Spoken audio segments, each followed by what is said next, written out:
Joining me now, Congressman Hakeem Jeffries, Democrat from New York. Thank you for being here, Congressman. Thank you for having me, Rev. You know, are your Republican colleagues slowly coming to realize that they were wrong about this law? Well, it's still not clear to me that they get it, Reverend Sharpton. There is a serial obsession that I've witnessed with the Affordable Care Act that is almost clinical in nature. The definition of insanity is doing the same thing over and over and over again, but expecting a different result. Yet this is a group that for more than 50 times has attempted to delay, destroy, or defund the Affordable Care Act, understanding that anything they did in the House of Representatives was dead on arrival in the Senate, and that President Obama would never sign it into law. Yet they continue to engage in this reckless, irresponsible behavior. They did it anyway. In fact, the president hit back at the 50 repeal votes you're referring to that the GOP held to block the health care law from taking effect. Watch this, Congressman. The 50 or so votes Republicans have taken to repeal this law could have been 50 votes to create jobs by investing in things like infrastructure or innovation, or 50 votes to make it easier for middle-class families to send their kids to college, or 50 votes to raise the minimum wage or restore unemployment insurance that they let expire for folks working hard to find a new job. The point is, the repeal debate is and should be over. I mean, when you think about it, as the president spoke and you referred to tonight, 50 votes that they could have been doing other things, the energy to keep doing that, when you know it's not going anywhere because it's not going to get past the Senate. That is politically insane. Absolutely, but it's a political issue, presumably designed to excite their base, but one that's really just based on lies and misrepresentations.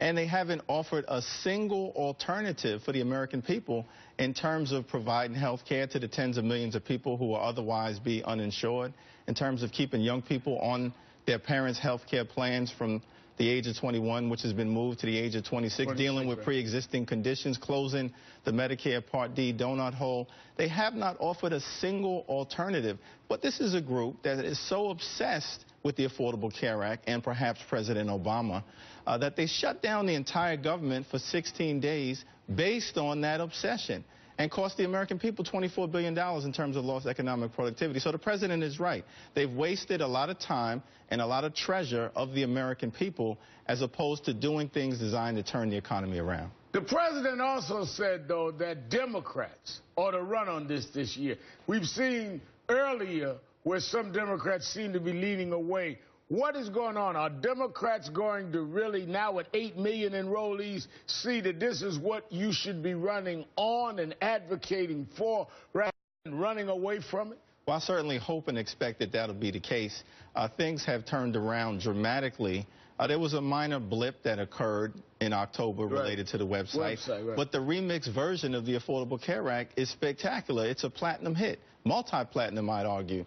And when more than 8 million Americans have been signed up on the marketplace, and a significant percentage of those are younger Americans, the so-called invincibles, who many argued would never sign up, along with the many other benefits that the president referred to that millions of Americans now have that would not be available to them if the GOP got its way on repeal.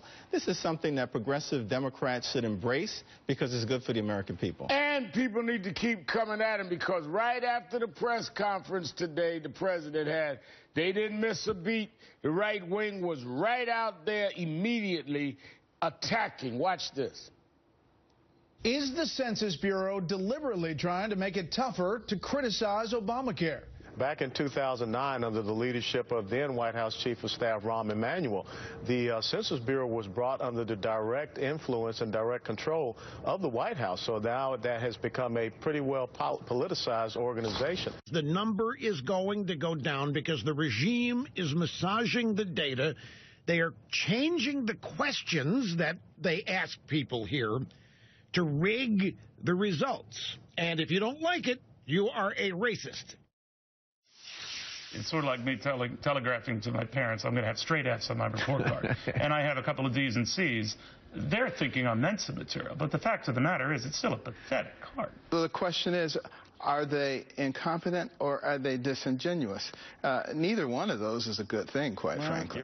So the last two you see was after the press conference. Others showed how they've been building up these conspiracy theories, and even in the face of evidence that is working, 8 million people, 35% under 35, I mean, they still are in complete denial. Well, there's a lot of denial syndrome going on Capitol Hill right now that I've witnessed over the last couple of years. One thing that's interesting, climate change is denied. Even though that's a scientific reality, they deny the fact that defaulting on our debt would be problematic and catastrophic for the American economy, and they're denying the fact that the Affordable Care Act has turned into a smashing success, notwithstanding the empirical evidence, because they've boxed themselves into a corner.